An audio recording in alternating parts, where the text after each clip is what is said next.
Good evening and thank you for joining us. I'm Riley McManus. Thunder Bay's new year-round tennis center is one step closer to reality, and the domed facility will be sponsored by Canadian media giant.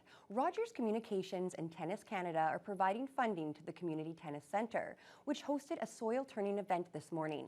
Mitchell Ringos joins us live in studio to tell us more. Mitchell? Thanks, Riley. Well, plenty of people came out, including Mayor Ken Boschkoff and MPP Kevin Holland. And today was more than just getting some golden shovels in the ground. It was also a celebration of Thunder Bay being selected as one of 4 municipalities for a $200,000 grant aimed at increasing tennis participation in our community. These golden shovels mark the beginning of construction for the 6-court air-supported dome facility, which is scheduled for completion in time for the 2023-24 season.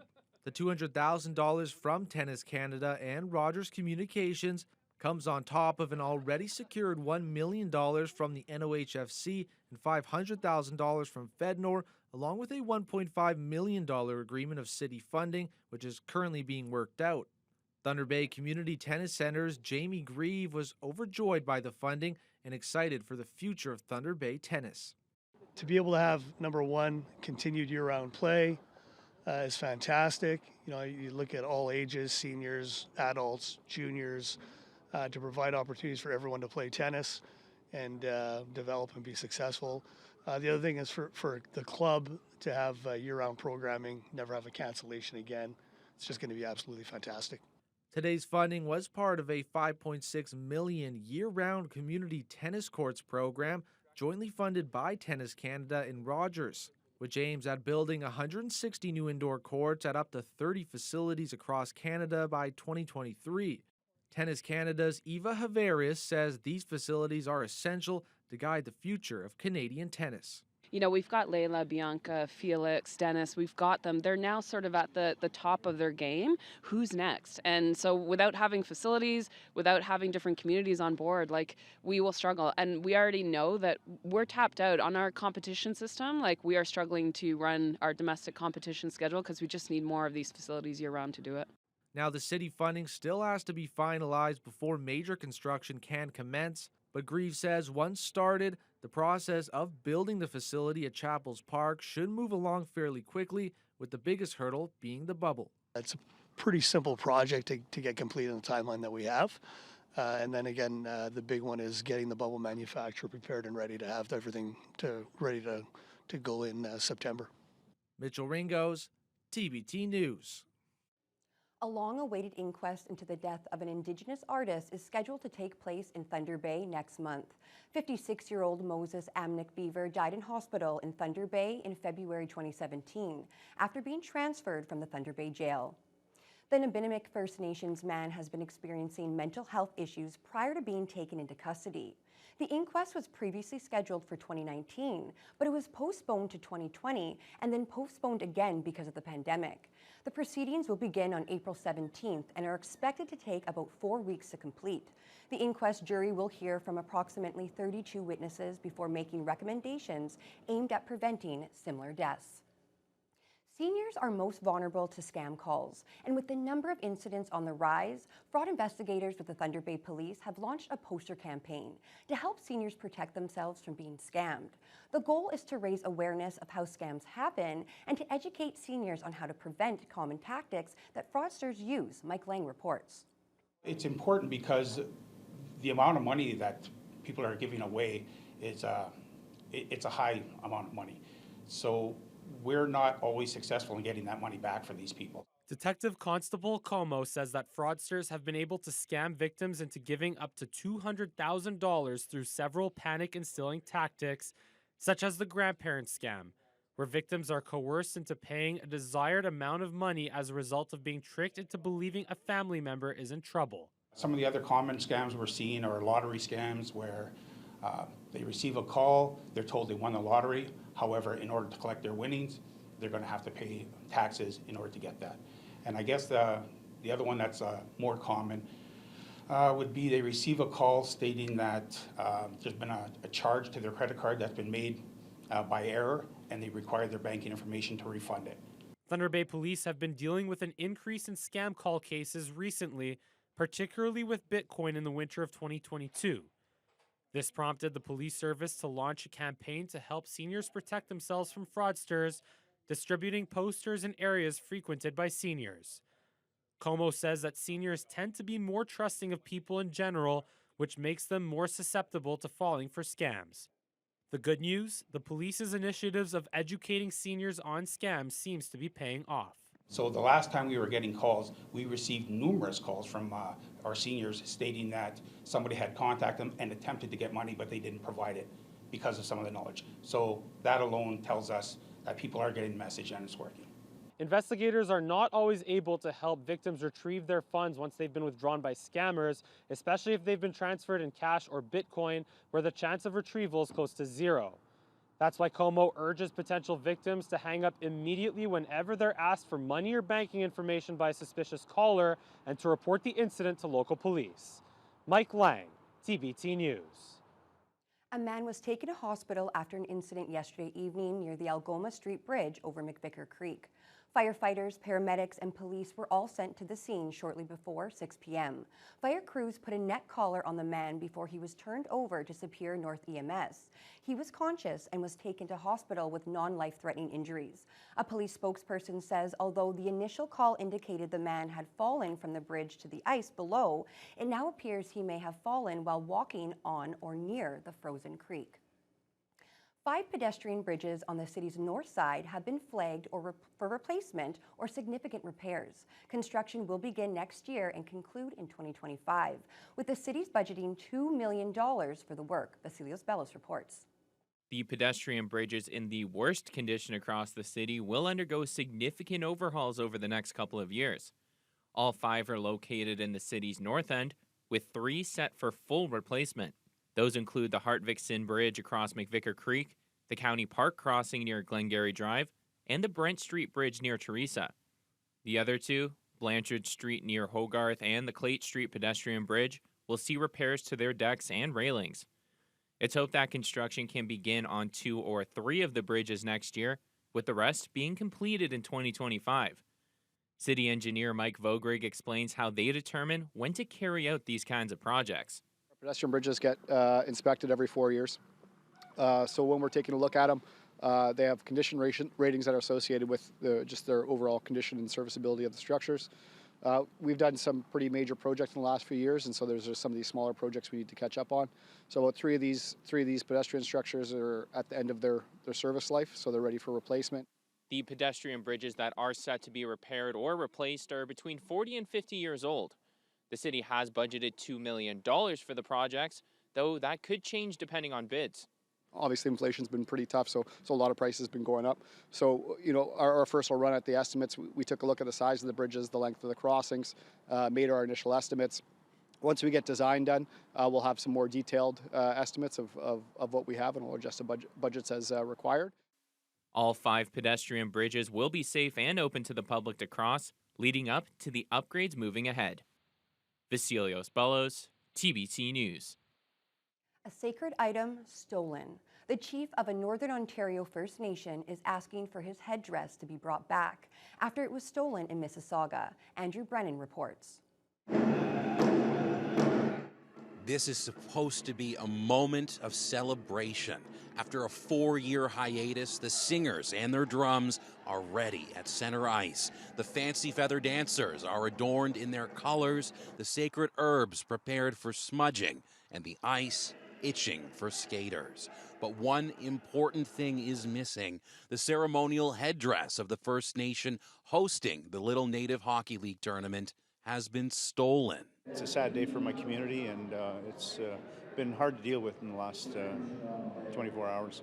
Nipissing First Nation Chief Scott McLeod says he left his Jeep overnight parked outside his hotel. The next morning it was gone, and the sacred headdress in the back. What makes it even more painful, he says, after decades of fighting assimilation and trying to reconnect with their past, his nation had spent over 2 years constructing a ceremonial piece to accurately reflect the teachings of his ancestors. That was the first one since before the Confederation that was a true representation of our community. McLeod himself is a former player of the Nipissing Warriors. This tournament, known as the Little NHL, is itself a tradition among families from nations across Ontario. I always thought if I ever had kids, I'd hope they would play in this tournament and play for the team that we play for. So it's really magical to see.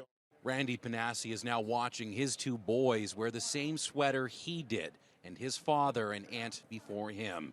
Colby says his father gave him and his brother Axel some advice. To play hard and cheer on the other teams. Peel Police Nishan Duriappa says in a statement, knowing the significance of the headdress, I want to assure Chief McLeod and Nipissing First Nation that our investigators have been and will continue to work diligently to locate and ensure its safe return. No matter what, we're going to still come out stronger than ever. McLeod says he isn't passing judgment on whomever stole his Jeep, and if the headdress is returned, he would thank them. I think what's more important here is moving forward and making sure that our kids feel welcome and have a safe space for them to be who they are. And celebrate that and each other on and off the ice. Andrew Brennan, CTV News. St. Joseph's Care Group officials have begun the search for a new president and CEO after current president Kelly O'Brien announced her resignation last Friday. O'Brien joined St. Joe's in September 2021, and the board of directors says she's helped find new and innovative ways of developing care. She will continue in the role while the board conducts an executive search and recruitment process, which is expected to be completed this summer. No reasons were given for O'Brien's departure, except that the decision was a difficult one, as she plans to return to her home in Newfoundland. Board Chair Susan Fraser says they're sad to see her go, but are happy for her at the same time. If we could have kept Kelly forever, we would have, but understandable, and she's left us in a good position to move forward. I'd like to say how much we've appreciated having Kelly here, even though it's been a short time. She's been a tremendous leader, developed a lot of relationships for us. She's got a number of initiatives well underway and well positioned for someone new to take over. Cinema 5 Skate Park is holding their first March break skating camp in the new facility. Throughout the week, kids between the ages of 6 and 12 will be able to make new friends and grow self-confidence while also improving their skateboarding skills. Kurt Black reports. Cinema 5 Skate Park was full, with over 20 kids signed up to participate in a week filled with activities and programming dedicated to various skill levels. Day one of the camp allowed newcomers to learn the basics of skateboarding, while more experienced kids got the chance to work on some different skills, this including learning how to tic-tac and doing some kick turns on a ramp. Volunteer Abigail Heron says she's impressed by what some of them can do.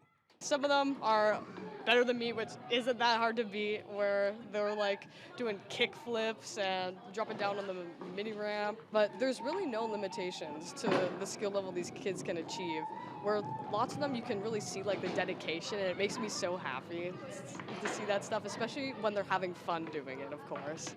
The camp isn't just limited to skateboarding though, as kids are also getting creative with arts and crafts, watching movies, and playing various games. Volunteer Amelia Jardine says the camp gives kids a safe place to learn some new skills, grow self-confidence, and make some new friends. It's a community thing. They can have friends like help them. It's self-guided, so it's not any pressure for them to learn anything new or any of that being put on them. They do it at their own pace. It's just a really fun environment, and it's a place where people can learn and just have a good time. The afternoon gave the kids a chance to practice whatever tricks they wanted, with help from the instructors.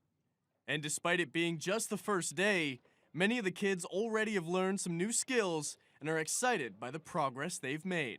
I started with 2 hands, then I went to 1 on each ramp, and then finally I did it with no hands, and now I'm trying a 4th ramp. I learned how to drop in. Probably by the end of the week, to drop in without any hands. I learned how to go down a super big ramp. By the end of the week, I want to know how to go down the big ramp with no hands. I learned how to tic-tac. It's where you have your feet at the back and then you can move in a circle. And while there are no open slots for this week's skateboarding camp, the skate park will have more camps this summer. More information about how to register can be found on their website. Kurt Black, TBT News. Local motocross riders came out to race on Lake Superior yesterday for the 4th annual Bobby Powell Memorial Motorcycle Ice Races. The event, held out front of the Lakeview Lodge, is a fundraiser for cancer care equipment at the regional hospital. Jess Clement has the story.